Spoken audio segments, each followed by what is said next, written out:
I've lived in the area because of the participation that I had with the local community. My father was an identity in the area. He was originally a plumber on the railway, and when Mr. McKell became the Governor-General, left their seat vacant, my father won the seat. And he was an alderman at the Alexandria Council, and he had a tremendous affinity with the local people. Just to give you an indication, on one occasion, one of our local Irish people, who I'll talk about later because the area was predominantly Irish, this fellow got into trouble for an indiscretion. He used to drive a horse and cart, a tip wagon to be effect, and you could do anything to him but don't touch his horse. The local police had the misfortune to touch his horse, and they had the misfortune to him because he was very good with fisticuffs and finished up getting 3 months in jail. Now, as a consequence of that, he had about 6 or 7 children, and my father and a couple of others used to go around every Friday night to the hotels, collect money so that that family would not be embarrassed. But in all that time, they looked after him. And this particular chap used to like the amber ale quite a lot. And when he'd start to play up, the door would be a knock on the door, his wife would be here. My father was the only one who could handle him. And he used to make him go up and sign the pledge. Being Irish and being Catholic, the pledge was a very significant document. And he used to bind my father to silence, not to tell anybody that he'd signed the pledge, as if they wouldn't know from drinking, you know, copious amounts of grog. All of a sudden he was off the grog for a period, and he never ever broke that pledge, and he made many of them from 3 to 6 months. And this was the sort of thing that happened. Like, what period are you talking about? I'm talking about the period from about 1913 onwards. That's what it would be. My father was married around about 1910. I am the last of 3 boys, and we've lived in the area all that period of time. So you've lived on Copeland Street? Copeland Street. And what year were you born in? 1918. So I'm 75 at the present time. And my real love of the area was brought about because as a child there was all this sharing, caring, participation. If anybody in the street, there was a disability, was sickness, so the neighbours would come in, they would do the work, they would cook the meals, they would do the washing, and sometimes they didn't even like the people, but it was just what it had to be done. And my recollection of the area, like, because nobody had anything, you know, as soon as you come home from school, the first thing, get your shoes off, and you get it. And I must have been clumsy because I was always kicking the tops off my toes.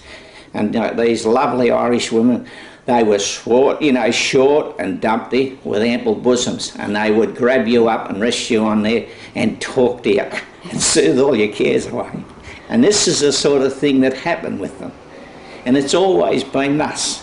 As I say, I tell you, like, in terms of, just to give you an illustration, in 1908, the government doing today what they done years ago, there was no funding for the medical distribution, and they had what they call the Redfern Dispensary. Now, this Redfern Dispensary was closed in 1908, and a chap by the name of, he finished up Sir Joynton Smith, he called a public meeting, had got his business associates and the local community, and they decided that we need a hospital. And this is how South Sydney Hospital was born. And it was brought about by the fact that everything was made gratis to them. A chap by the name of Cooper, who had really owned more than half the area and half of the Waterloos area and a big portion of Waterloo. And he was really a fine man. He made the donation of 2 acres for land for South Sydney Hospital to be built on. He promised them £500, which was a tremendous lot of money in that time, for the first patient that went in. And then we got £500 from what was known as Syrian Town. Syrian Town was the other side of Redfern Oval. They were all the Arabs and the Lebanese and the Greeks, and they used to wear the great flowing robes. They were a participant. And then the Chinese community gave £90. Now, whether they got it, because if ever you heard of man's inhumanity to man, it was brought about by these particular people who they got the Chinese out and they worked 365 days a year from daylight to dark in their market gardens. Their reward was to be fed, and on their demise their ashes would be sent back to China. And so these are the sort of things they talk about. Multiculturalism today, it's always been here. We had Syrian Town, and there's a little area between Redfern and Waterloo which was known as Irish Town. Now, you only had to be Catholic and you had to be good producers of children to keep the faith going. And then of course the Chinese. Now, the Chinese used to operate most of the market gardens. So getting a little ahead of my story, because it goes back to about 1823 when the first distribution of land grant was made. Now, this was happening, a fellow by the name of Hutchison got 1,400 acres, and this Cooper come in and he bought it. Now, you would not know the area, but over there on adjacent what they call Henderson Road, a chap by the name of King was granted 10 acres to grow wheat. Can you imagine wheat being grown in Alexandria? So, and most of the streets that you see around here, Hyle Street was a market gardener, and they went all around the place with these market gardens. And and of course, the poor old Chinese, as I say, they work from daylight to dark. And we as children used to really torment them, because I remember, I suppose I got 3 good hidings in my life, and one was for going over, pinching their vegetables and brought them home very proudly. And when I put them down, my father said, "Where did you get them?" I said, "I pinched them off the chinks." And he gave me chinks. He said, "Don't you know that those poor fellows work from daylight to dark, and you go over there and just steal their vegetables and bring them home? Now, I'm going to make an example of you." And he did. Now, other things that we done to those poor Chinese, they had a great big fat draft horse. He could hardly fit in the shafts, and the only things that he knew was going from the market gardens down to the city markets. And on the way back, invariably the poor old Chinese, by fatigue, would go to sleep. And we, doing the wrong thing, would turn the horse around and he'd go back to the markets. These were the sort of things that happened. And on one occasion, a poor old, they call him in those days Charlie. He got home, the horse was outside the slip rails, so we got in, put down the slip rails, put the horse the other side the slip rails and put the rails back and threw little stones at him to wake him up. I don't know what he said, but he must have called us for everything, because he went like a berserk. He couldn't make out how the horse got one side of the rails and the cart was the other. So we've done all these silly, stupid, awful things to people. And of course, if you go around the district, there was a joss house over there. And on one occasion, it's a rather an interesting sort of situation, because some of them got buried. The wealthy ones got buried over here at Botany. And a couple of smart Alex was over there one day. And of course, at their Chinese funerals, they put copious amounts of food on the grave. And a couple of smarties said, "Hey, Charlie, when's your mate coming up to eat the food?" And Charlie very colloquially says, "The same time as your mate's coming up to smell the flowers." So you've got all these little incidents that happen. And so this is what Alexandria is all about. Yeah. Whereabouts were the Chinese farms that you were talking about? The Chinese farms went all over the other side of McAvoy Street in that area, because this is where the offspin for this Shays Creek, it was known, finished up being known as Alexandria Creek. But this had always had arable land, the market gardens were there. The water used to come down from what they call Hungry Hill up there at Mount Carmel. And coming down through the sand hills, it got cleansed, and it all used to empty down to that sort of thing. And here's, like, not too many people know about the environment, but this was a mecca, an oasis in an area down here. And when the industry came, that's when Shays Creek started to get, go to pot, because all the discharge was going into there. The fish went, and of course, the business, where I told you, like in a 4 square miles, because of the fact that we would start from this, what was described as a pleasant rural village, become this great big industrial complex. There were 550 factories in a 4 square mile area around here. Now, we didn't have any trouble getting labour because at that time an ex-premier, or ex-prime minister rather, of Australia was a relative of a chap who lived up there at, as I say, at Redfern. He ran a carrying thing named Buddy McMahon. Now, Buddy McMahon was a good, kind person. He would bring out these poor, great big Irish people, strong backs and weak minds. He would dust them in with the horses to work out their fee for bringing them out. And as his business progressed, he soon got to the stage where they had to start bringing out some Irish colleagues. And this was how Irish Town got created, up there in this area between Redfern and Waterloo. And there were some great characters up there. Can you, who were some of the people around there at Irish Town? Well, one of the ones that come to light with most things was a chap by the name of Barney Fallon, who ran the Zetland Hotel. He was one of my father's best mates. He went into that pub from the proceeds, what we used to call a sixpenny double. He had no money to pay staff, and my mother and father used to go over there and pull beer for them, till somebody rang the railway up and told my father had a second job, and that was true. They got nothing. It was just something they had to do. But his mother was a character, because being Irish, one of their real facilities was to have a wake if somebody died. You go right? And what happened, Mrs. Fallon had the job of laying them out. And of course, at a wake, if you've never been to one, the Irish people, they'd have the coffin in that one room, and the corpse would be in his best pyjamas and his hair would all be one, and he would be getting ready for one for the road. And they used to have a dish of salt on his chest. They'd be drinking all the grog about the place, having pickled onions and dipping them in there. And on this particular occasion, there was a chap by the name of Martin O'Shaughnessy. He was down in the corner and he was crying, "Oh, Paddy, what am I going to do without you? You've been my best mate." We had our punch-ups, but we were always good, mate. And he kept drinking, and then he started getting melancholy. And he says, "How's Martin going to get across the River Jordan?" And he said, "I know."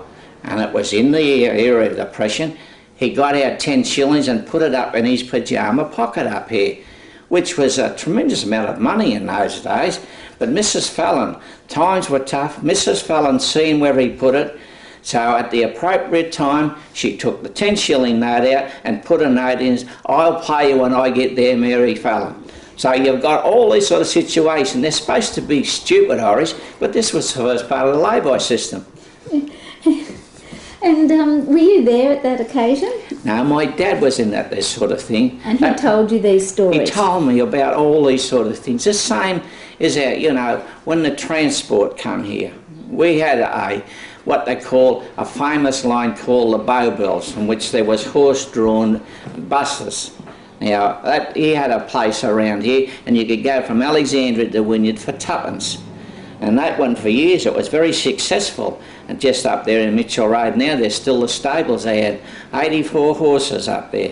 And when the trams come into the area and pushed them out, well, they were very upset naturally. So what they used to do, when they found the timetables of the bus, they used to go around with the horse-drawn buses and pick up the people before the trams could get them, which caused all sorts of difficulties. And my father told me that he played football in the area, and he went over to Balmain in these double-decker horse-drawn buses. And if they happened to beat Balmain, he said they were always sent off with a cascade of stones. They chased the buses and pelted them with stones. And so all these sort of things have a very, very big impact on you. Yes. Before we were talking about the Chinese, yes. Did you know the names of any of those Chinese? No, I don't know any, but there would be some people who would probably know them. But, they used to have only a handful of people who controlled all of them. They bought the market gardens and had these fellows working for them. One name comes very, very a fellow by the name of Vic Lassou. He was one of them. He was quite a good man too. And were the owners of these market gardens, were they Chinese? Oh yes, yes. See, the same as over here, the things now, I tell you, talk about industrial matters. My first job, this was way back in 1934, there was they applied for an apprentice for the boot trade down here on the corner.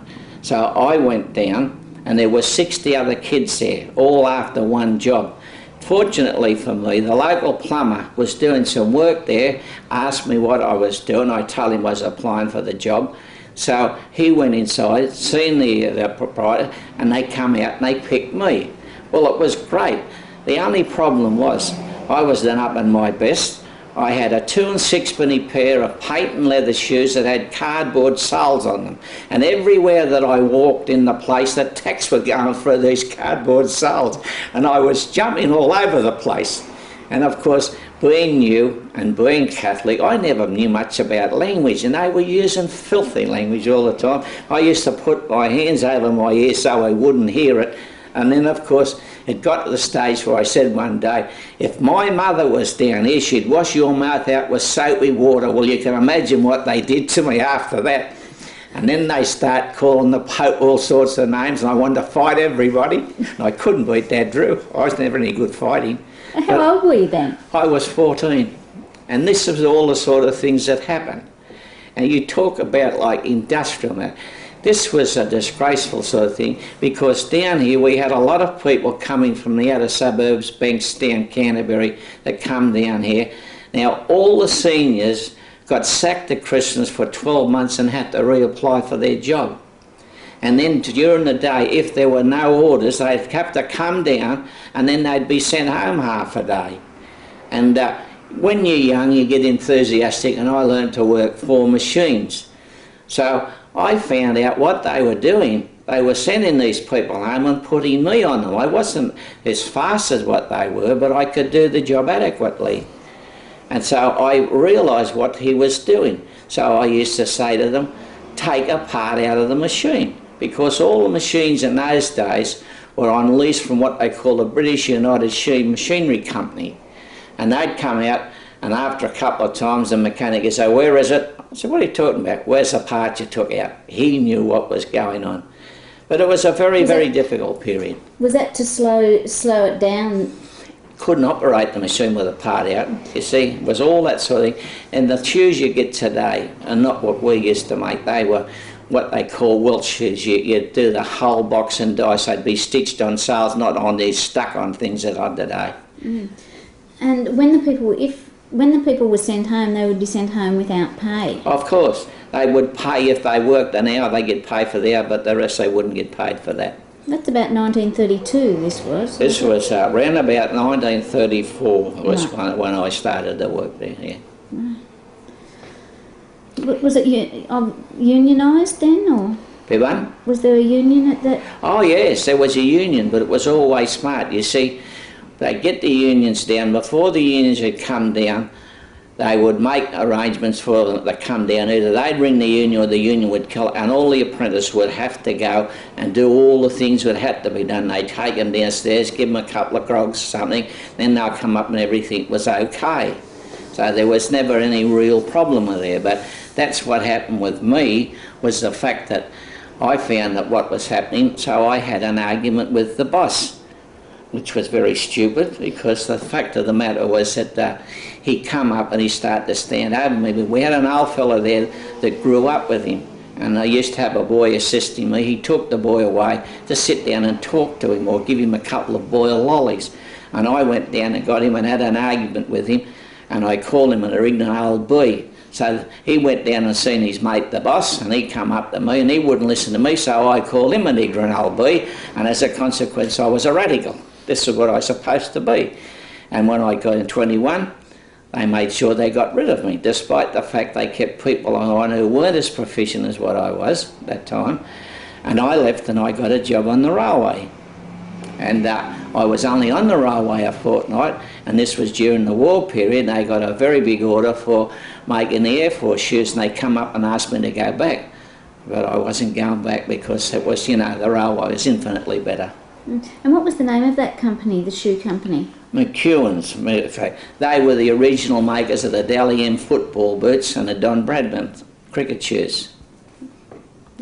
But see, all around here, Now that park over there now was a great big beautiful park with great big Moreton Bay fig trees. The other side of the park was a company called Metters that had 2,000 people working there. They used to run a special bus with a little loop line around there. That's how big it was. And of course with the evolution of time and the new procedures, that finished up going down the park. But over here the park was owned by a trust. There weren't these flats, they only come later, and that used to be looked after by a chap by the name of McCarthy. And he had beautiful gardens, and your kid go up there and he caught you mucking about. He wasn't short and giving you a whack across the ear or a back to your bit up the backside. And we had one fella up here, about 4 days up, by the name of Whitty. If he caught you over there, he would do the same sort of thing to you. And Mr. Whitty will always be remembered, to me anyhow, because he's the only fella that I ever seen. He had a monkey on a chain that used to run up the tree, and if you tried to get into that place, the monkey would bare his teeth and come charge. He was better than any dog, and this is the whole thing with him. Now, in addition to those sort of things, he had a son, and my father told me, well, he had a number of kids, but this particular fella was what my father said. He was over the park eating plum puddings. They were little tiny little beetles he got on the end of this little bush, and he was taken down to bowl at the nets, and he bowled himself into an Australian cricket team and finished up a big grazier in Mount Gambier in South Australia. Is that one of his sons? That was one of his sons, yeah. And then of course further up the street, because as I tell you about Irish, we had the best Irish jig dancer in the whole of Australia, not New South Wales, by the name of Jackie Minns. If you could imagine the amount of gold medals that he won, and these all used to be on a great big piece of velvet. It was unbelievable. We had a very famous journalist up the top of the street by the name of Thatcher. They'd call him Feet Thatcher because his feet was that big, and he used to write for a paper known as the Labour Daily. And we all always had good footballers around here, and to ensure that one of the local fellas never got off the press, his name was Eddie Root. He kept writing through the football season, through the cricket season, and he ultimately became an international footballer, but he was a very good player. We've had a lot of things around here. We've had famous and infamous people. You've probably heard about the Joshua Smith Dobell Prize winning thing. Joshua Smith lived around in Brandlin Street. And then on the other side of the street, the infamous part, was that Darcy Dugan. Darcy Dugan's father used to run a little green grocery shop in Henderson Road. And did you know Darcy? Only vaguely. You knew of him, you see. We were rather protected. You see, you say, you know, we never ever got out in terms of mix, because they used to make sure that who your company was and what you would do, and if you're there. See, it was very easy. In the real depression, my two brothers, I was still going to school really, and they were out of work, one for 6 years and one for 4 years. And my dad used to always be so proud of them, and it used to upset me because he was saying how good they were, because it was so easy to get into trouble. Economic circumstances forced issues that they couldn't do to eat, and that was the whole thing with it. See, one of the things that you'll probably won't find about, the Alexandria Town Hall has a tremendous history, which people don't really know. At one stage, the first town hall at Alexandria was built in Henderson Road, which was called North Raglan Street. There was West Raglan Street and North Raglan Street. And what happened there, a chap, you see a street round here by the name of Shirley, built the first town hall for £66. They applied to get a piece of land, but the information that happened there was they weren't to spend more than 2 and 6 per week to lease a piece of ground. Now, the thing all started, you see, there was no local government in New South Wales till 1842. And that because what they call the Sydney Corporation Act, and they dispersed all local government services in and around the area. But within the Act, there was a clause there that said if there were sufficient people that wanted to get a municipality, and there were sufficient numbers, they could apply to the governor and he would grant them a municipality. And this is what happened. First Redfern, and Redfern dispersed the local government things at Redfern, Waterloo and Alexandria, because we're only known as the Westward of Waterloo. We weren't Alexandria. And then when we finally wanted to get a municipality, Waterloo didn't, they objected, and they went to court because we were taking away more than half their ground and 3/4 of their revenue.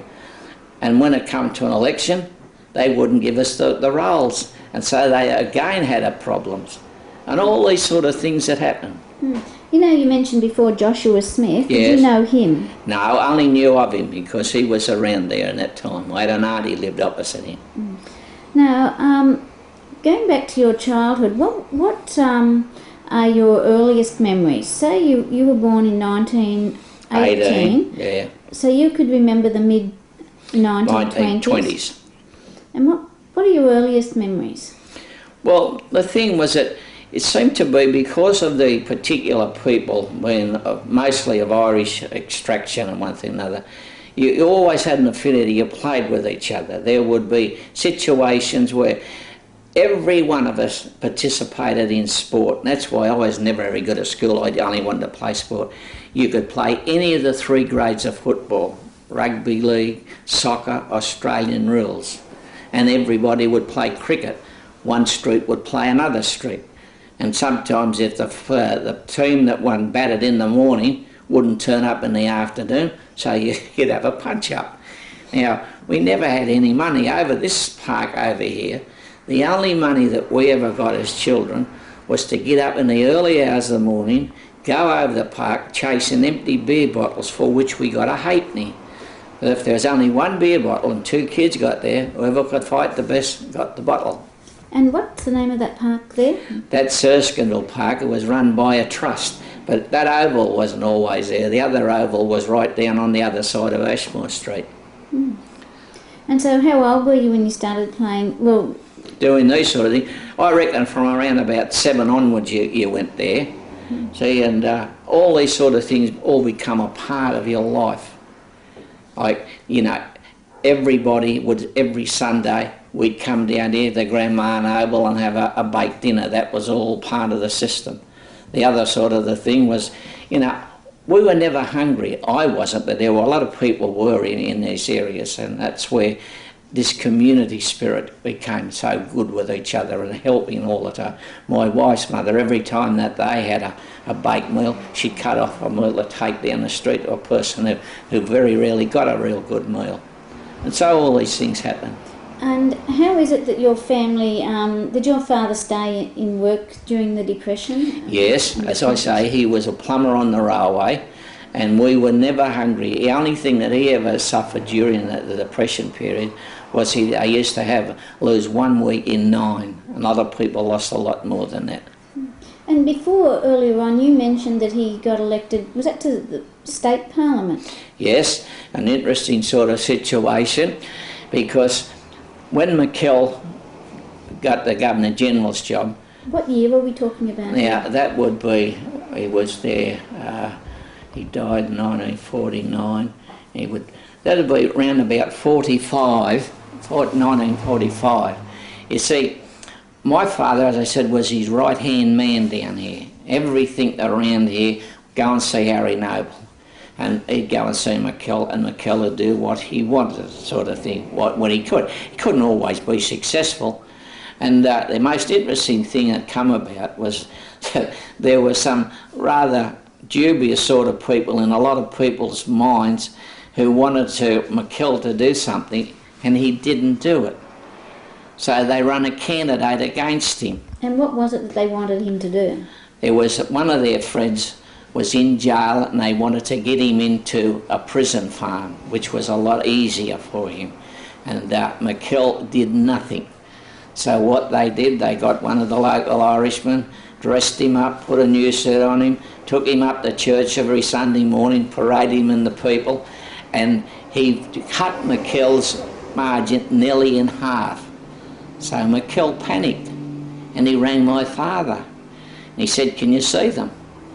And I said, "Yes." So he went and seen them, And then McKell said he couldn't remember. At any rate, he did what they wanted, and of course they come on side.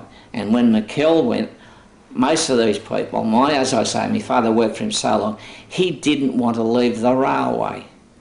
I said, but Dad, you've been doing the work for 30 years, why wouldn't you want to do it? We'll give you a lift in your salary and your status. And he wasn't interested in status, but he got in at a very, very difficult time, because it was during that period when they were knocking down all the houses, and that Clive Everett, he promised them that anybody that left would get back first off. And then when they knocked the house down, got rid of them out to Herne Bay and all those sort of places, they changed their mind to this extent. You couldn't come back to those flats if you had a child under the age of 9.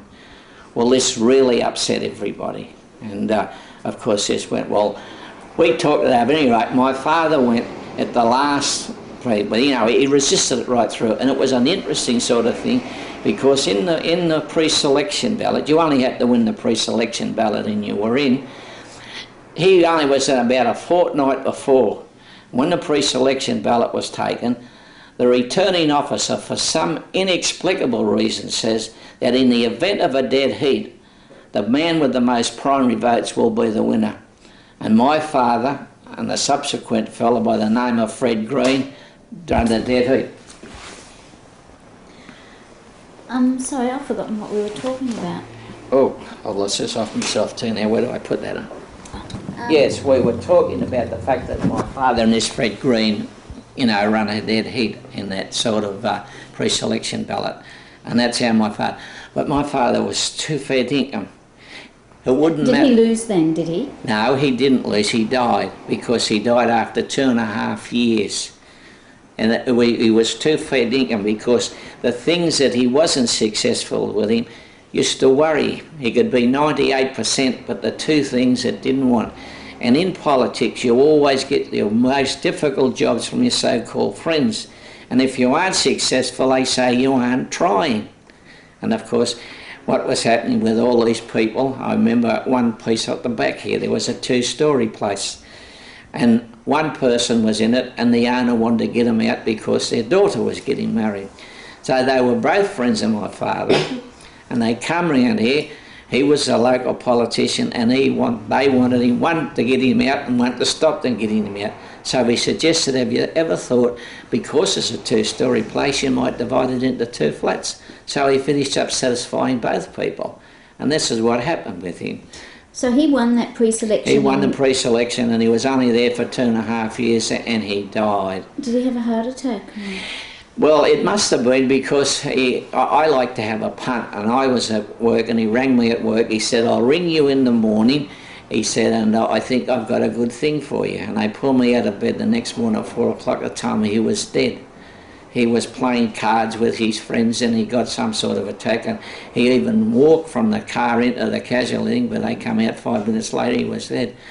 And you would have had to be in there, because both sides of Newtown, the cars, there must have been 150 cars. Very popular. Good man. Yes. And how old was he then? 56. Oh, that's terrible. Shocking, yeah. Going back to when you were a child, well, your father was a plumber, Yep. and what sort of family did your mother come from? Just an ordinary background family. She originally come from Tasmania, and her father was a wharf labourer. And that's the irony of, people tell you not to drink. He never had a drink or a smoke in his life, and he died in his early 50s.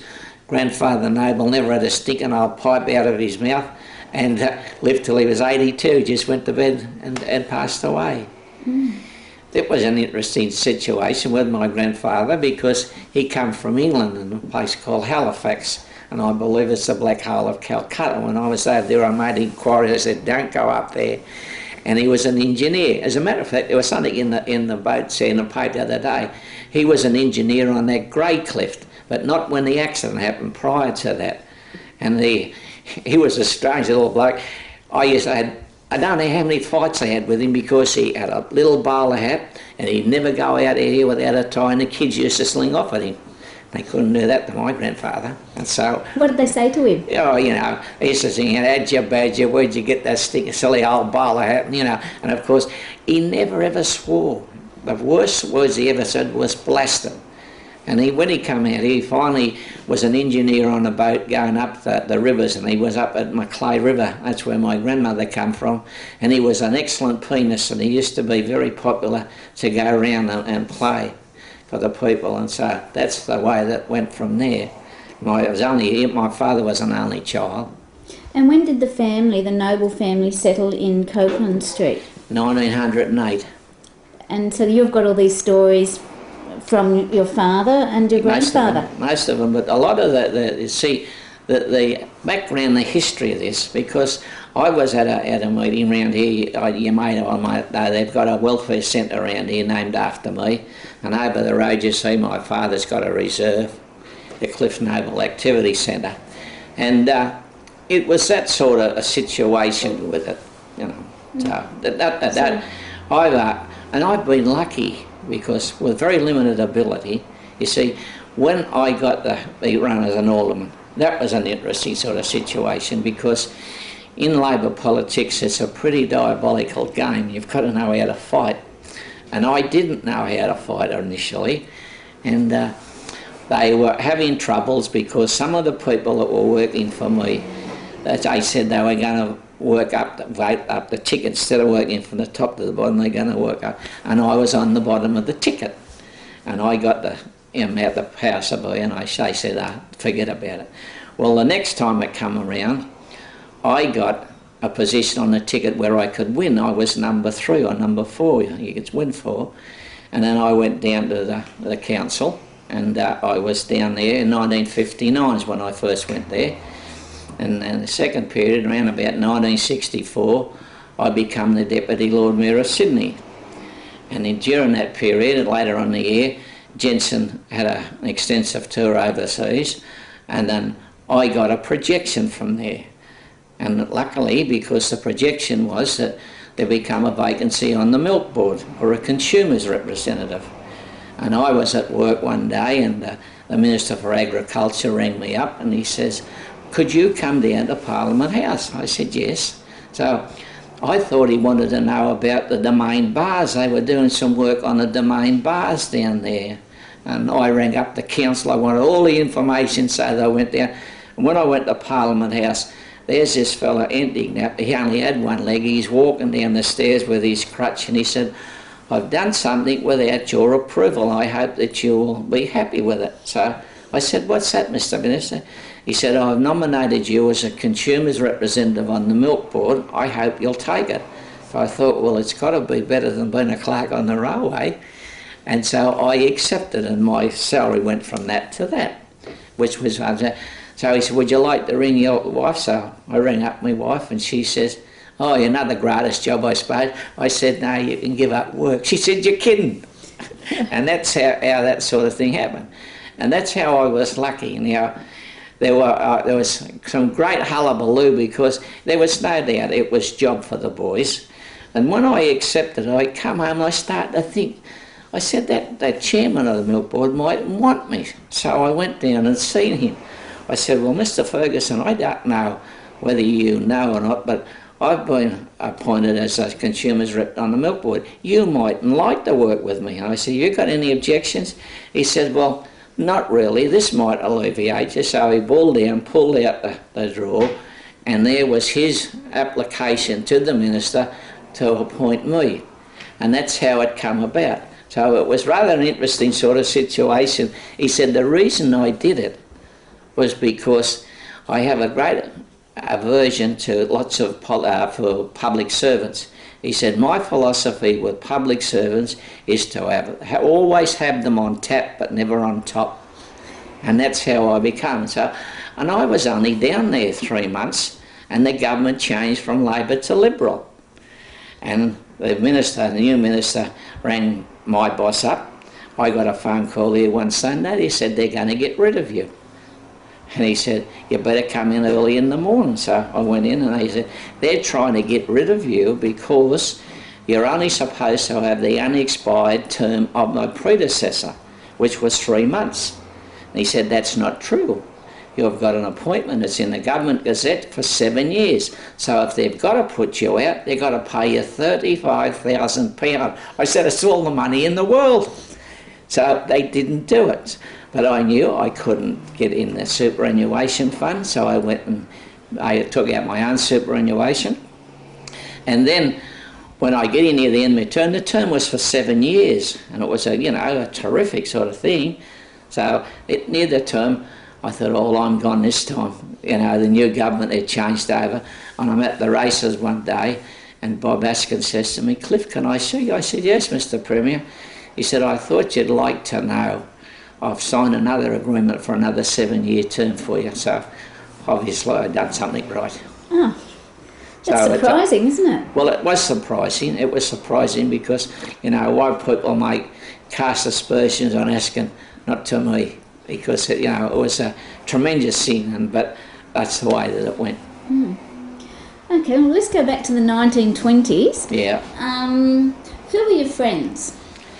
Well, everybody in the district within about 3 streets around here. You see, we never had any what you'd call enemies, that sort of thing, because we played together in those days.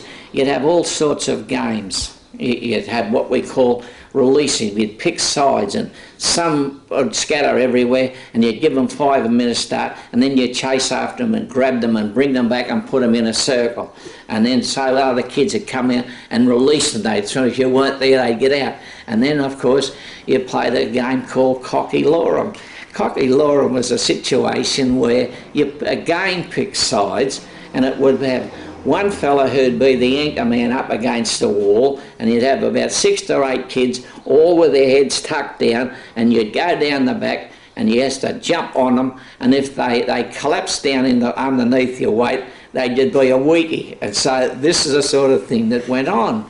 And of course, again, we played marbles, and we played tops, and we had a, you know, tops where you have a circle, and you had to spin a top, and if it didn't spin, your top had to go in the middle, and they could probably, someone could do it and win them, and of course you'd be very upset.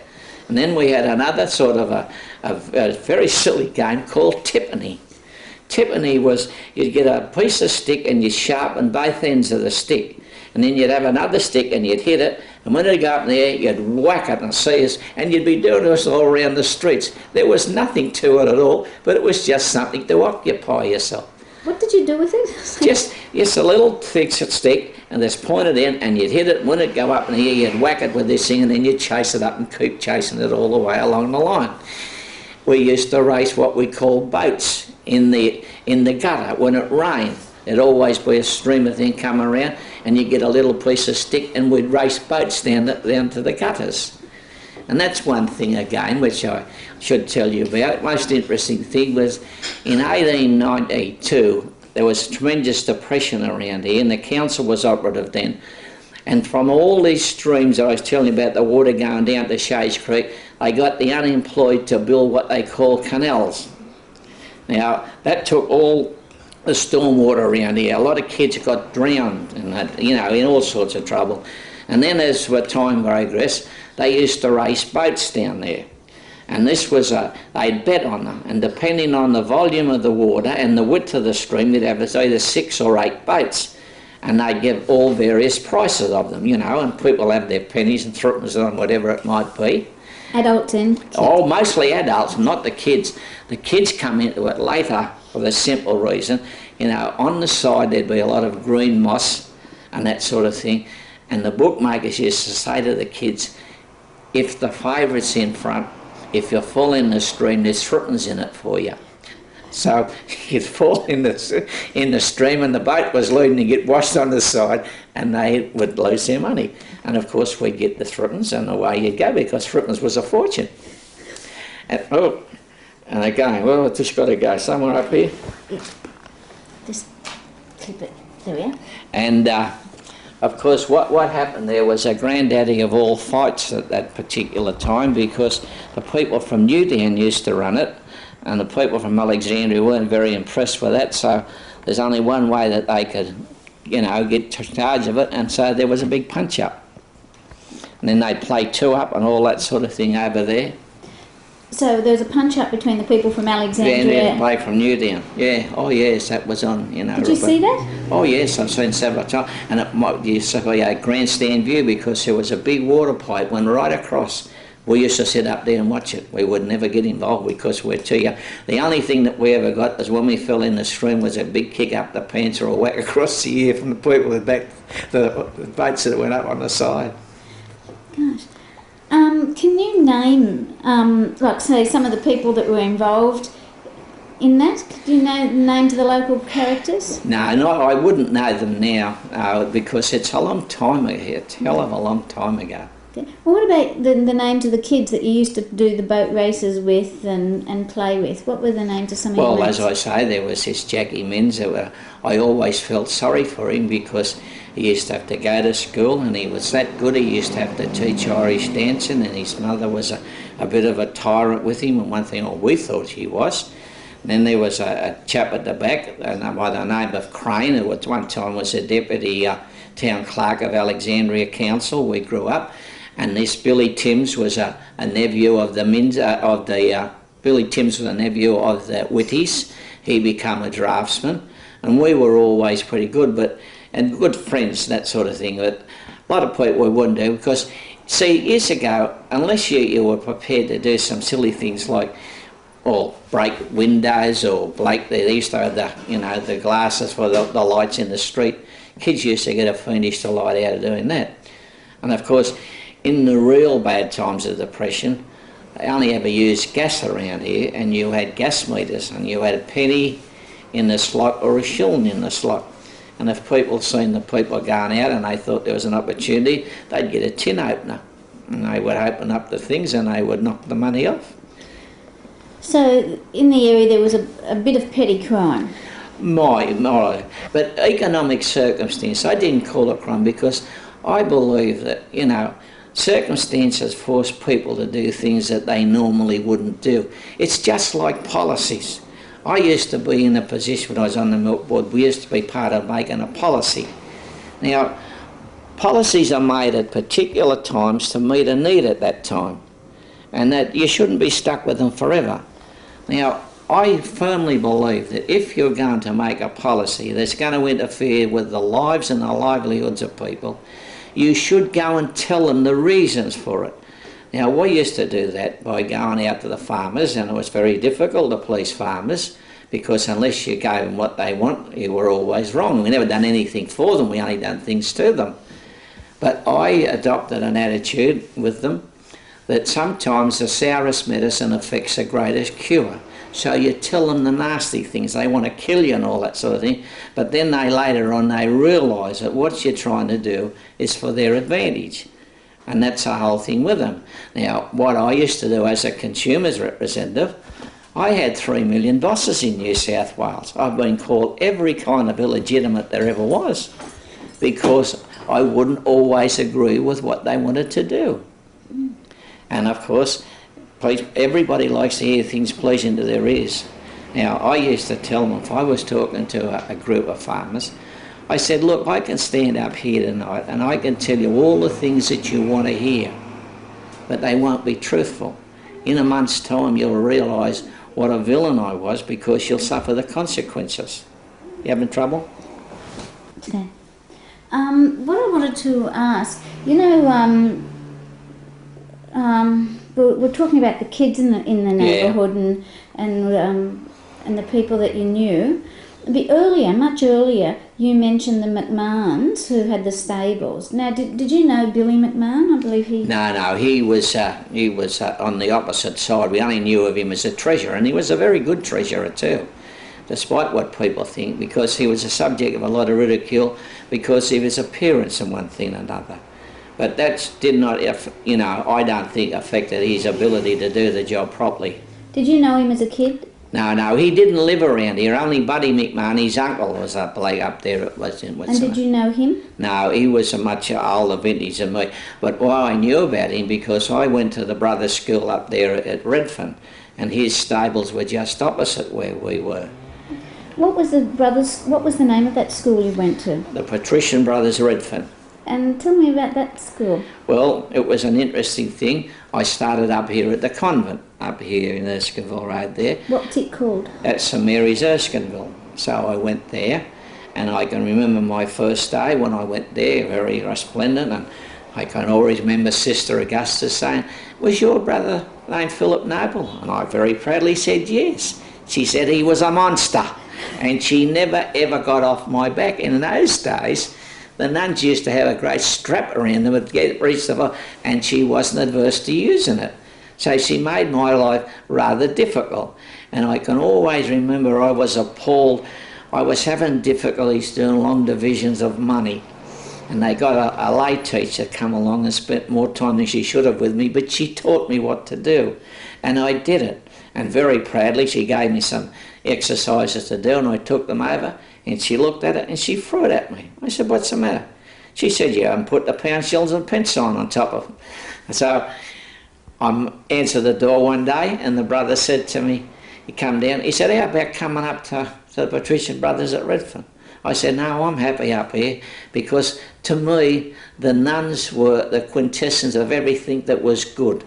I still practice my faith and I believe in it, and I reckon they were the ones who really started me off. So he said, "Why won't you come on? Can you play football?" As soon as he said that I was gone, I said, "Yes, I can play football." And away we went up there. Now we used to scale the trams, and we used to walk most of the time. But they made a terrible impact on it, because only as late as last Saturday night I went to a reunion at Holy Cross College Ryde where they had the inner city boys there, because there were 3 schools. There was Redfern, Waterloo, McKell, Mount Carmel, and Forest Lodge. Well, most of the boys, they all come down, they started at Redfern. They used to come from the western suburbs all down here and go there, and of course it's all closed now, that part of it. But and of course football, that was, you know, this is it. And I took them some photos over and showed them the photos. 60 years ago we were virtually unbeaten. We used to beat the public schools, and one of my greatest joys was playing on the cricket ground before the English people, and I got a number on me back. I was made because I was big time with this number on me back. And so it went on, and from that time there was 7 of us that was played in that football team who all played first grade football. For what team? I played with Newdown. I had one season with South, not very good, but I was at Newdown, and I can always remember my swan song as a footballer. It was during the war, and those austerity Saturdays, there was about 40,000 people out there, and I'm walking off the ground with a compound fracture on this jaw, a broken on this side, and a bloke with the biggest voice screamed out, "What's the matter with you, Noble, you mug?" And so this is what went on. But they were good times and good football, that sort of thing. And what, the Patrician Brothers School, yeah. What was it like going to school there? It was good. It was a bit hard. People, you know, I'm not very partial to this non-corporal punishment in schools today, because of the, again, the economic circumstances of our school, a lot of kids done a lot of things that they shouldn't do. I remember on one occasion I'm sitting in the class there, and in come a policeman, and he said, "I want you." And I said, "Me?" He said, "No, that bloke sitting alongside you." He'd been down. In those days, the toilet systems used to have a great rubber, leather outlet. You'd have the bowl up the top, and you pull the chain, and the water would come down. There's again this sort of lead outlet, and he was pinching the lead and selling it. And I nearly died. I thought it was me who was talking to. But they were all sorts of people. And one fellow that went to our school, his name was Penrose. He was the greatest villain of all time and ultimately got shot. It was only at the school half the year, and he was the best student in the class. In our intermediate he got 6 A's without any trouble at all. Everybody was built along. And he was allegedly, I don't know that this is fact, allegedly the only fellow that ever broke into orchards at jewellers in the city, and he was coming home and the policeman up there, the tram just ran along Redford Street, and the policeman must have identified him, and he finished up, he shot the policeman, and they finished up shooting him. And the brother told me, it's allegedly, according to the police, he shot himself, He said, well, he must have been good. He had about 4 bullets in him. Really? But see, there was a mixture of both. But I subscribe to the fact that there are a lot more good people than the ones who aren't so good. So I don't worry about the ones who aren't so good and concentrate my efforts on the people who deserve to be looked after. And were you a wild kid? Not particularly, because I was lucky I had 2 brothers who could protect me if I got into any trouble. But I don't think that I was wild, because I was always fearful. On one occasion, I remember my auntie lived up at Redfern, took me down to the markets, and she wanted 2 shillings worth of oranges. And while I'm there, the biggest orange you ever seen was in the front. And when the bloke turned his back, I picked it up and put it under my jumper, and I'm walking away. He said, "Hey!" And I pelted it back at him. He said, "I've only give you a shilling's worth of oranges instead of 2.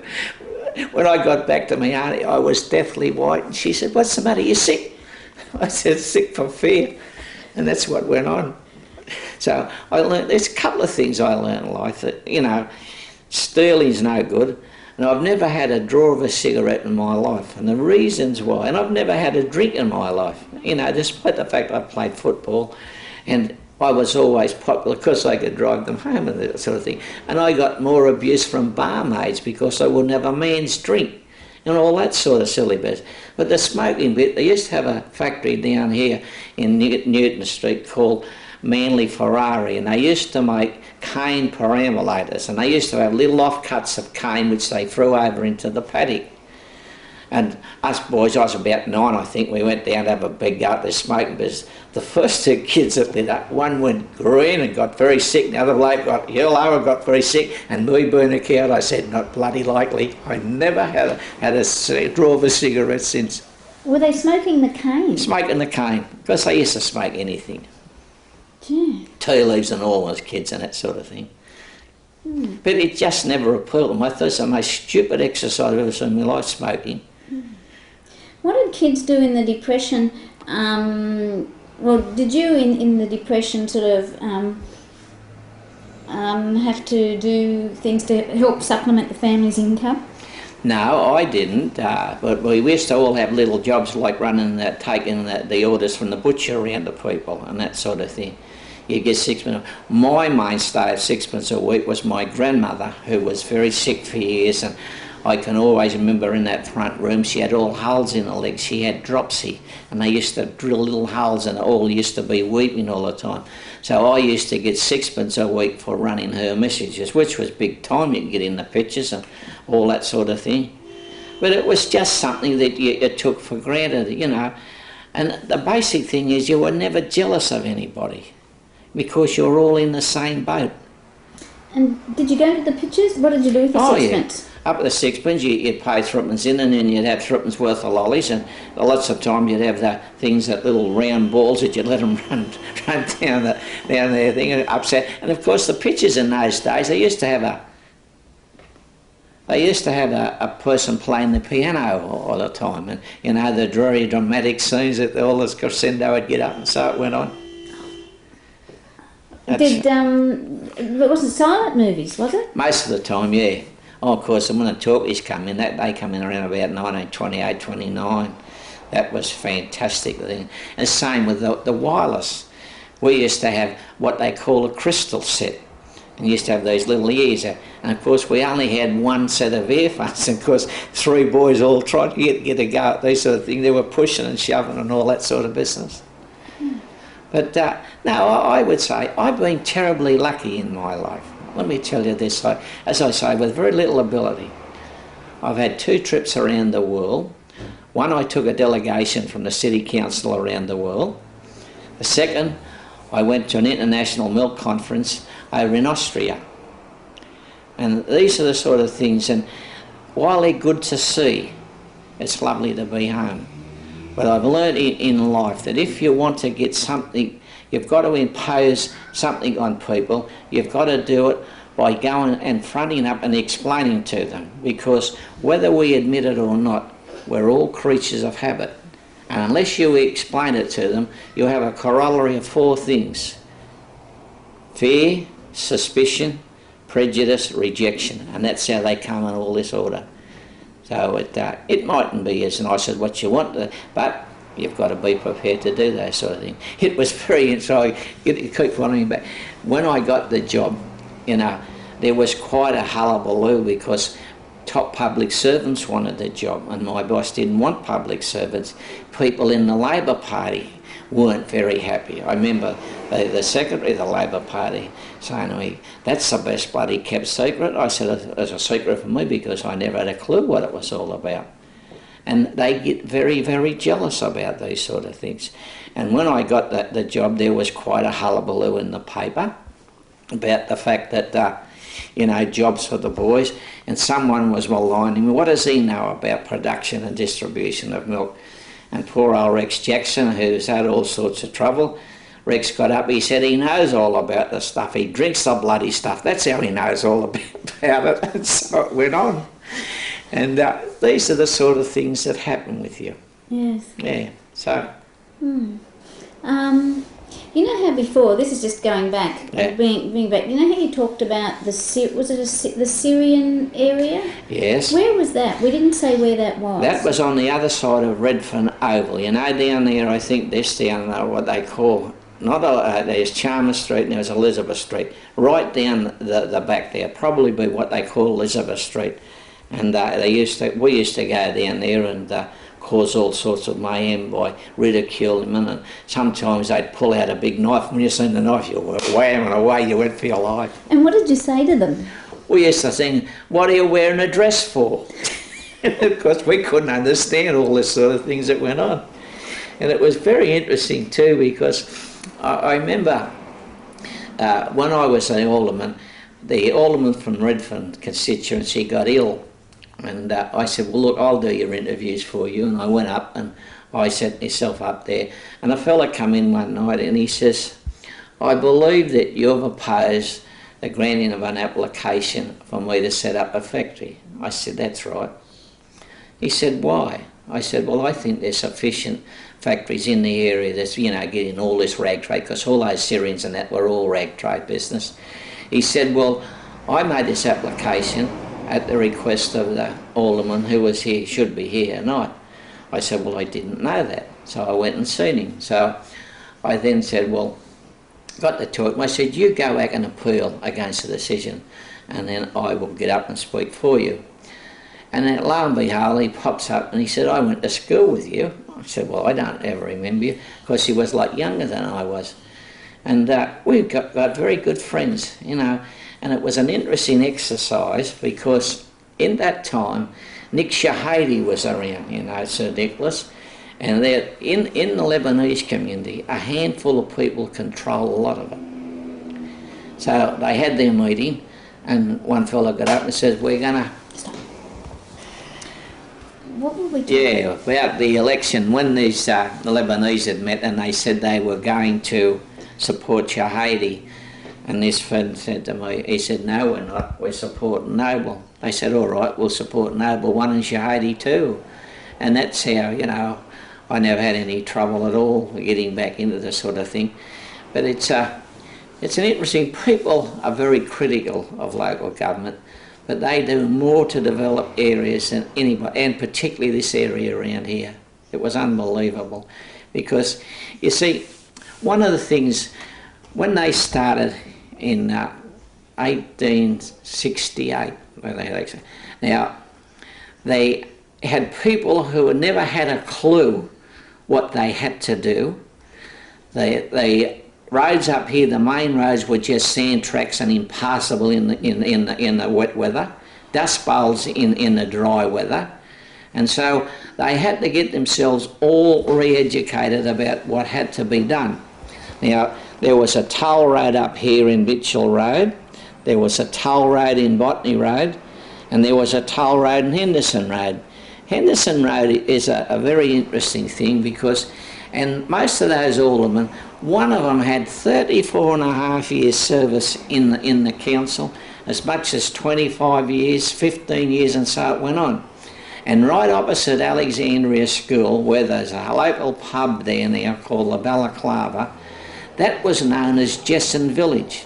because all the huts around here were just slab huts. And this Mr. Jesson created what they called Jesson Village, and he was the first man to introduce good houses for the people in the area. His own was like a castle with the British flag floating on the top and everything else. When was that you're talking about? Oh, this is way back in the 1860s onwards, you know, around about 1880 and that sort of thing. And how do you know about this? Have you been studying? Well, I done some research, and as I say, this Rotary Club, they wanted me to talk to them. And only for the reason, in fact, I'm probably one of the oldest people living in the area and lived the longest here. And I seen it as a challenge, so I started to, you know, delve into it. And I thought to myself, well, this is unbelievable, and this is a thing that, the more I thought about it, the more interested I become, because it really conveyed man's inhumanity to man. Now, history is made by incidents or achievements. Now, I was reading recently, like, when Cook come out here in the 1770s, and which what upsets me now, he stuck a flag in the ground over there at Kernell, and that was a symbol that stood there for 18 years to indicate that this was a British possession.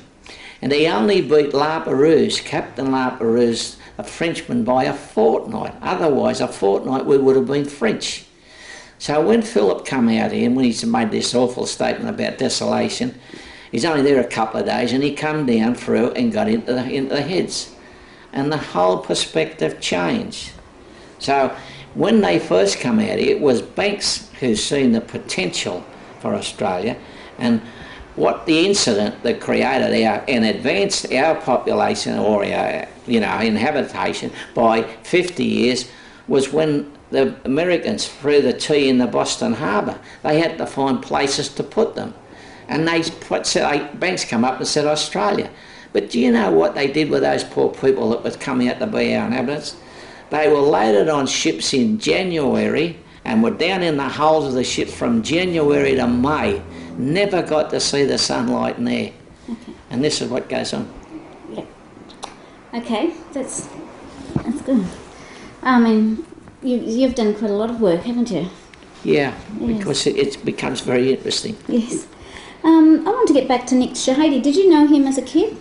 No, I knew him as well. Nick Shahady was a son of an archbishop of the Greek church up in Redfern, and was a great friend. His father was a great friend of McKell, who was a local member up there. And I remember having arguments with him down, well, not arguments.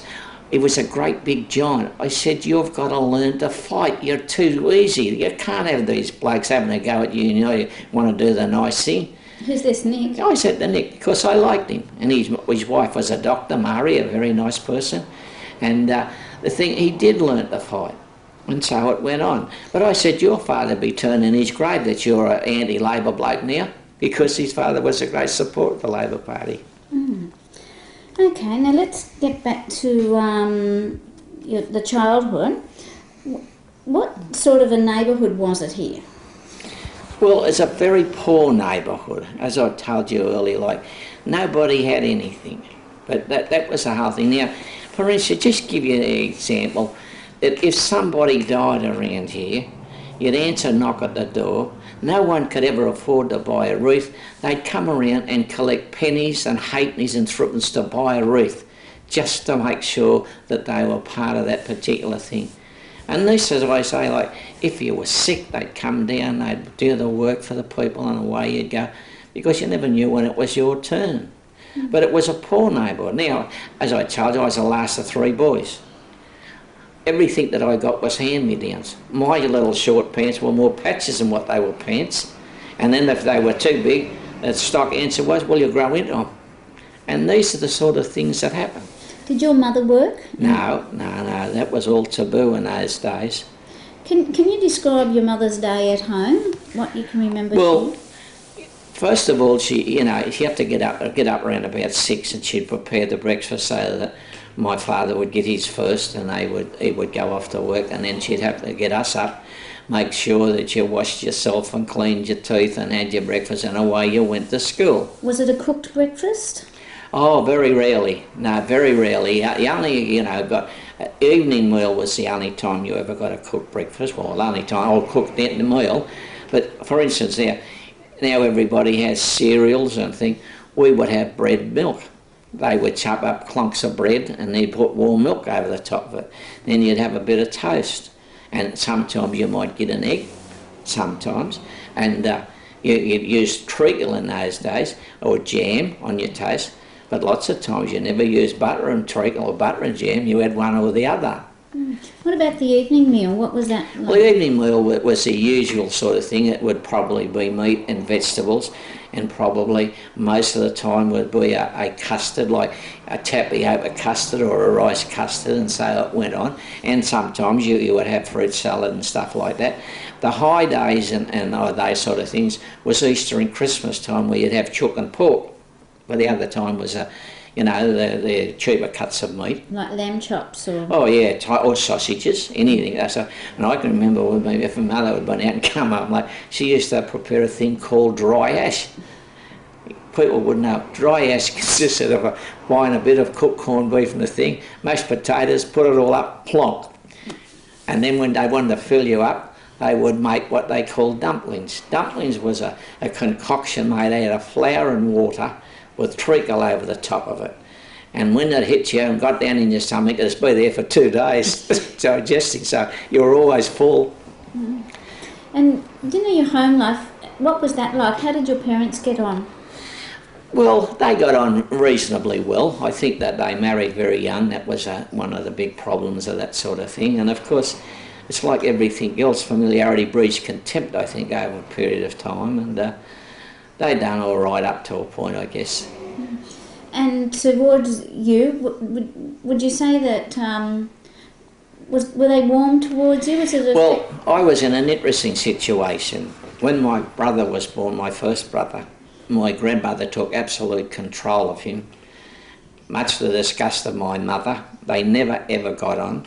Is that your father's mother took control? Yeah, my father's mother. Then my second brother come along, and my mother said, well, they're not going to do that again. So he became her favourite. And so when I come along, I got the best of both, because I got a bit off both of them. And I can always remember when I lived up the top of the street here, one birthday, they both bought me a pair of shoes for my birthday. And when I took my grandmother's pair up, my mother says, take them back, we don't want them. So I took them back. And what did my grandmother say? Well, if you're going to send them back, send the one I bought, not the rubbish you bought. So it went on. That was my grandmother was very, very skillful with the needle. She made dresses for all the high people in Sydney, and that was where she was. And she was very lucky. Was she a professional tailor? A dressmaker, yes. Well, yes. And I say, the people that she made dresses for, she had a very good association, so much so that one of the big people in Sydney, who was evidently a professional punter and that sort of thing, told her, he said, Mrs. Noble, for the next 12 months you put your shillings and your 2 shillings away, because I'm going to give you a horse that'll win the Melbourne Cup. And it did. And she was done that for what's her name? She had a lot of jewellery. I've got a piece in there, a tie pin that had a great big stem on it. It's made in the form of a shamrock, and it's got a diamond in the centre of it. She bought one of the favourite jockeys here who went broke, she bought all his jewellery. She was a pretty difficult sort of woman, I would say, particularly from my mother's point of view. Was her husband alive? Yes, he outlived her by a good number of years. That was my grandfather, yeah. Oh. He was very good, as I say, never used a bad word. And where did your grandmother, what was her name? Her maiden name? Yeah, no. Her name was Georgina Noble. Well, we still have a Georgina, one of my brother's children. And what was her maiden name? Stanford. Georgina Stanford. They come from up the McKell River. Right. And where did she have her dressmaking business? From the home here. Oh, and this is her home? Yeah, this is her home, yeah. And so you live, we're in number 25, Copeland. 25 and 26, because I am constantly being plagued by real estate agents who want to buy it, because we've got usually double the frontage of what the other people is. My grandmother bought this. They lived at Darlington at the time, and this area was supposed to be going to be the shopping centre of Newtown. And so that's how she come to buy this here, and it just didn't eventuate. Right. And so how far up did you and your parents live? What number did you live at? We lived at number 4. Right. Yeah. And your parents were both Catholic? No, my father wasn't, and I don't think a better man ever breathed, because his philosophy was the woman bears the children, she does the rearing of the children, so she should have the say in the religion. And us boys all were brought up as Catholics, but my 2 other brothers, my older brothers, never continued on their Catholic education like me. I went from the nuns to the brothers, and they went from the nuns to the public school. Mm. And what church did you attend? Up here, St Mary's, Erskineville. Who was the priest up there? The greatest character that ever breathed, a fellow by the name of Dr. Toomey, an absolute mad Irishman. He was one of 14. He had 2 pet aversions, the Masons and abortion. And he used to have the big pulpit, and he'd get up there, and I can still see him. His neck would come up like a frilled lizard, and if he happened to be under the pulpit, he'd get covered in spittle, and he'd bang that thing. He says, the bloody murderers, and what was going on. He was an institution around here, both as a man and a priest. Everybody loved him. He used to walk up to and he'd say in his office every night, and all the kids said, "Got a penny, Doc?" And he'd throw it out, didn't matter who they were. And he'd done all the things that you believed in. He was a terrible skite. He used to come over here and, you know, do athletics and that sort of thing. And I can remember we were kids, we were doing what they call the Eucharistic Congress over in the old Oval. And the 2 of the worst villains in the area were kicking a soccer football in amongst us. So they come over here, he just got out his knife, ripped up the soccer ball with his knife and went back and threw these things. They were great big mountains and bad men. But he would do that. And then he'd say, you'd go down there, go and ask your mother, I'll take you out for a swim. And we'd all get into a little tea model pool and we'd go out. And he's the type of man he was. In the First World War, they were talking about voting for conscription. And he said up in the pulpit, he says, I'm not telling you to vote against conscription, but what I am telling you, that anyone votes for it, don't come to confession for absolution because you won't get it. And this was the sort of fellow that he was. And we used to have a picnic from him up at that convent every year over to Clifton Gardens. And we're over there, and someone went and told him some fellow was interfering with the girls. Well, he went down, he gave the bloke a hiding. He dragged him across the area, took him out on the wharf. He says, now, get the next ferry or I won't be responsible for my actions. He walked back down the jetty for about 20 yards and it got the better. He went back and picked up the bloke and threw him in the harbour. This was the man that he was. he was that strange. And of course, when my brothers went to the public school up there, he said from the pulpit one Sunday, any Catholic kiddie that's not going to the convent will not participate in the races. Only that. So, okay, my eldest brother was evidently fleet of foot, and we had a fellow over here who was a great footballer with South Sydney named Pat Murphy. And he wanted to back my brother to win the race. So he goes up and said, hey Doc, you said the kids not going to Catholic school can't complete in the races. He said, did I say that, Pat? And Pat says, yeah. And he said, I bloody well meant it too. This was what he was all about. He left here, he fed half the area in the Depression. He was a great man. And what years was he here? Just to... Well, I'm talking about in my era, that would have been around about 24 from there on. See, I'd have been about 6 or something going up there then. And he was just an absolute marvellous man. He left here and went out to Dully Chill. Of course, when he got to Dully Chill, he wasn't averse to saying what he felt. It was the Christmas period. And when I worked on the railway, we had a fellow by the name of McKell down there who was a very smart economicist or whatever they call him. So Doc got up and said, now it's a Christmas time, it's a season of goodwill, and Arthur Furlong has got all the goodwill up there in the corner pub. And of course, Frank McGee goes around and said, hey Doc, yes Frank, what can I do for you? He said, I wasn't very pleased with your sermon this morning, encouraging people to drink. He said, Frank, you're an economist, aren't you? He said, yeah. Did ever I tell you how to run your business? Don't bloody well tell me how to run mine. Get out. And this was the man that he was. So he was obviously in the area from Oh, yes. well before when you remember, yeah? Well, that's right, long before. And right up until, when did he go to Dulwich Hill? I would say that probably in the late 30s or early 40s went to Dulwich Hill. I know. What about the, just thinking of local sort of authority figures, what about the police? Did you know them? Well, the only time that ever I got into, well, not trouble, I was playing football and someone had walked on my foot and the dye from my sock got in my toes and I got a poisoned toe. And I'm up there at Newtown. I used to have late shopping nights up there.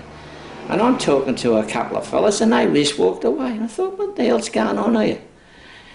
And anyway, these two cops come down and they said to me, what are you laughing at? I said, I'm not laughing at anything. And they whirled around, grabbed me by the shirt and says, where do you live? I said, Alexandria. Where do you live? I said, Alexandria. And they start calling me names. What's your address? Where do you work? I said, down at McKeown's. Do you work down at McKeown's? Oh, there. Well, on your way, son, because we used to make their boots down there. But they had to be tough. I can't say that I'm opposed to them, but they just never ever use much finesse in the things that they do. And still aren't, you see.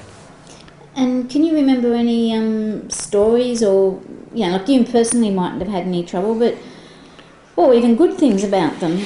Well, we had a very tough, stupid person here who come from up in Newtown. His name was Appo.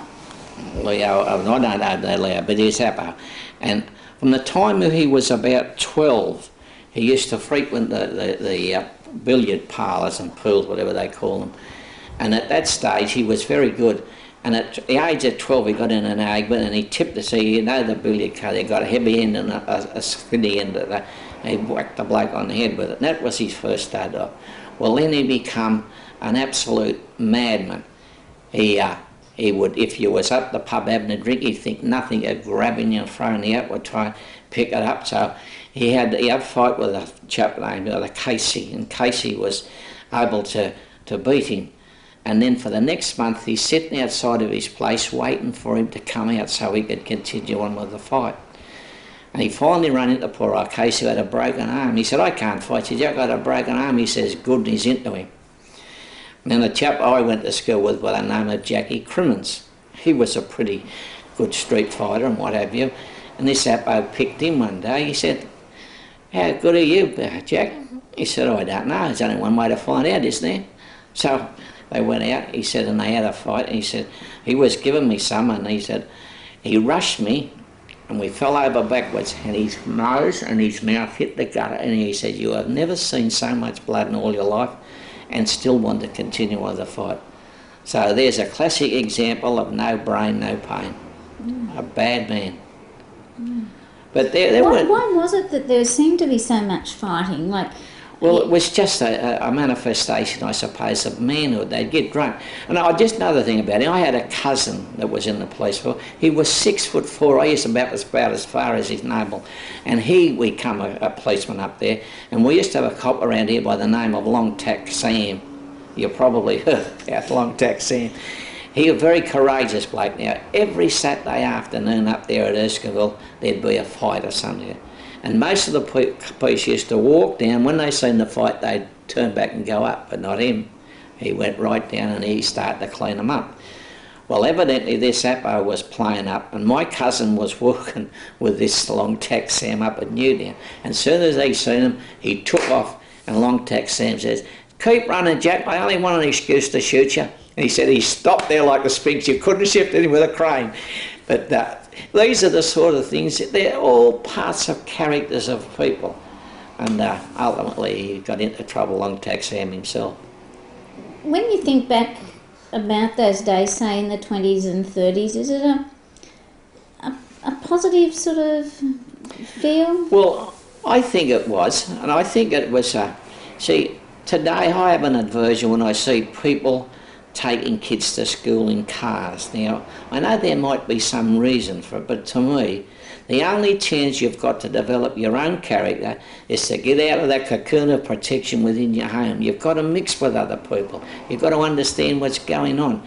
Because what happens when you leave school and go out into the great big world? You haven't got your parents there to tell you what to do, how to do it. And I think this is where it's starting to break down. And people, when they walk to school, they talk to everybody. Is that Talk to everybody, that's right. And you know, some people you'd like, some you wouldn't like, and so it went on. Mm.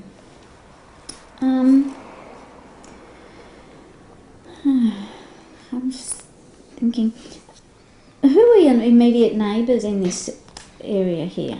And where did most people work? Well, as I say, growing up, we knew everybody. I wouldn't know. I know the people alongside me here. I know the Greeks, but I wouldn't know anybody from there on up. When you were a kid, though? When I was a kid, yes, there was a. Of course, this was a whole thing. The Whitties had a big family. We had people named Corliss that lived next door to us. They were great Irish people. And then we had the group next to them. That's an interesting thing. By people by the name of Kerrish. When they lived in Alexandria, their name was Kerrish. When they moved to Mortdale, they became Carouche. And this was happened when I went to a 21st birthday party. I'm introducing this Gordon Kerrish to my wife. He says, Carouche, if you don't mind, Cliff. Now, that's an interesting sort of thing because he finished up a very senior position in the Commonwealth Bank. His brother commanded a ship in the Second World War. He was, and he went to Alexandria School. He was a very bright person. The ducks of the school around there, and he went from here. Was a great hullabaloo when he came because he went from here down to Jervis Bay in a naval sort of a scholarship, and that's how he became to be a commander. Now, from him, then of course you had again, you had parts of the Whitty family. I can remember my brother when he got married. He come home, he was sick and he had quinsy. He dropped from 14 stone down to 9 stone. They brought the new baby home and my father and I were walking up and down. The baby's crying a place down. We didn't know how to keep her quiet. Poor old Mrs. Whitty come down. She said, "You're having a bit of trouble." I said, "Oh God." So she just got the bunny rug, wrapped it round the kid, put it back in the thing and never heard another word about it. And so it went on. And was it mostly Anglo sort of community? You yes. Irish here? Yeah, Irish. Yeah, well, mostly Anglican Irish. So, see, and even another thing, that just reminds me, there was a place just the other side of those flats because where those flats are up there, that's where the Whitties lived. And there's a fella named Mickey O'Dowd, and of course they went down and they were pinching the vegetables from the Chinese and they had a blunderbuss and bang, it went. It was a series of pellets and whacked him in the backside, in the back, couldn't kill you. And we were sitting up there over a bucket of hot water, picking the pellets out with a needle. That's the only time I've ever heard of that. And of course there was the Minzes, and so it went on. Oh no, they were all pretty friendly like in this street here. And so even down further there was that sort of thing. So, but you know, it was one of the sort of things that there was compatibility and friendship with people. Nobody was just looking out for themselves all the time. Mm. Was it a safe neighbourhood? I would say yes, because now I've been burgled 5 times, and the first time it started is when I became an alderman. Up till then, you see, and they never ever got anything. That's the whole thing with it. They would have had to put it here to get anything, but it's that devastation of coming home and finding it. The only thing that I ever regretted, my father used to have one of those gull watches and I had it there and they pinched that. And when they caught the kid was 16 and his father was keeping it for him out there. But I said, well look, I'm not worried about it, but what about the watch? He said, I sold it, because he didn't know where he sold it to. That was really a bit disturbing to me. But when you were a child in the 20s and 30s, would you say it was a safe neighbourhood? I would say so. You see, because there was never ever to worry you about any of that sort of business. And if there was, you know, a problem, and it would sometimes happen that if the husband was building somebody up, his wife particularly, they would find an excuse down the pub to sort him out, some people. Would they? Yeah, they would do that.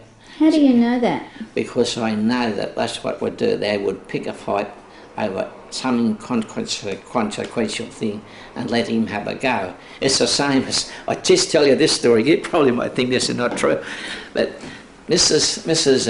O'Reilly down here, rang up the parish priest, and she says to him, "Father, will you come down?" She said, "Why can't you come up?" She said, "I'm not going to go out." She said, "I'm in a bit of a mess." So she went down. He went down to see Mr. O'Reilly, knocked on the door. When he opened the door, her face was all bruised and the lip was cut and everything. He said, "He's done that." He said, "Pat, he's coming home drunk every night, and this is what if I say to him, let's cut it out, he just assaults me. So this is what happened." So he said, "Well, will you talk to him, Father?" And of course, a priest talking to an Irishman was like talking to God. He just said, Was that Doc Toomey? No, this was another priest at the time. Doc was here, but there was another priest there. And what happened with him was that and he said, "Okay, I'll talk to him." So a couple of nights later, Pat's coming down the thing, and of course he's full, and he's singing our battle hymn, "Faith of Our Fathers," as he's walking down the street and he's carrying on. So the priest said, "Hey, Father, Pat, I want to see you." He said, "That's funny, Father, I want to see you." So Father said, "What's that all about, Pat?" He says, "Well, Pat," he said, "I want to see you." But before he could say a word, Pat said, "Father, what's fibrositis?" And the priest had always an opportunity. He said, "Fibrositis is a very, very painful disease, Pat." He says, "And what happens, people who drink excessively, bash their wives up and carry on with other women are usually the ones who suffer the worst." And Pat started laughing. He said, "What are you laughing at, Pat?" He said, "I read in the paper where His Holiness the Papers had confined to bed with fibrositis." And so it goes on. But no, I've never had any desire to leave here. I've been very happy. When you were a kid, did you roam far? No. The worst things that we done was go up there, you see Sydney Park, you see, around about 1892, Brickfield Hill was where they used to make all the bricks. And they finally found good clay deposits up here at St Peter's, and that was the top. But it was a difficulty getting up because of the sand and the things that happened. So when they took the clay all out, they left great big holes, and that's where we learnt to swim. We would go. A hell of a lot of kids got drowned up there. There was some there, and a place over here just at the back of Waterloo, nearly near the Rosebery there, called Burroughs Welcome. They used to make all the chemicals and various medicines. We used to swim in there, and of course you got a mouthful, you're sick for a month. And when the police come, you used to grab your pants. You always used to swim in the roar and that sort of thing, and you're running off with your pants and everybody screaming out at you. But these were the sort of things that happened. Was it very polluted? Oh yes, over there Burroughs Welcome it was. Well, up here it was mostly only mud and clay, the residual runoff and that sort of thing. It wasn't bad. But what did you swim in at Burroughs Welcome? At Burroughs Welcome was a great big pit. It was just as deep as what these the brick pits up here were. How did the hole get there? What was that from? Well, they obviously must have done it, got the clay out over there, because you see, all those were sand hills, and they used to, sell the sand for all constructional purposes. The same as Alexandria Park there. I don't know whether you've seen that. Alexandria Park was known as Mount Horn, and that was a sand hill, and they used to sell the sand from there. And then it became a tip, and then when the council started to get a go on, they started to do certain work, put gardens there. Of course they run out of money, and the only way that they could keep the flowers watered was a bloke was given a barter system. He could graze his cattle there, 6 cows, from 6 o'clock in the morning to 6 o'clock in the morning, providing he watered the flowers. Well, see, even Alexandria Town Hall, when it first got built around there, someone tried to burn it down. Why? Don't know. But see, these are all the things that the books that don't tell you, because I suppose they think it's an indictment on the area or something like that. And how do you know about these things? This is where I've read about all these sort of things, you see, because in this place that they had built the town hall out around in Henderson Road, they stayed there for 10 years, and it was only from 1928 that they really started to improve the town hall. Now that town hall was used as a temporary school. It was used as a temporary hospital during the bubonic plague in 1918. It was also used as what's today entertainment centre, because there was always dances and things of that nature there. And it's a pity because, that has the real history of Alexandria. And now there's nothing. Okay. I'll give you a big hide, then, or you go home with No. cauliflower No, ears. thank you very much. That's okay.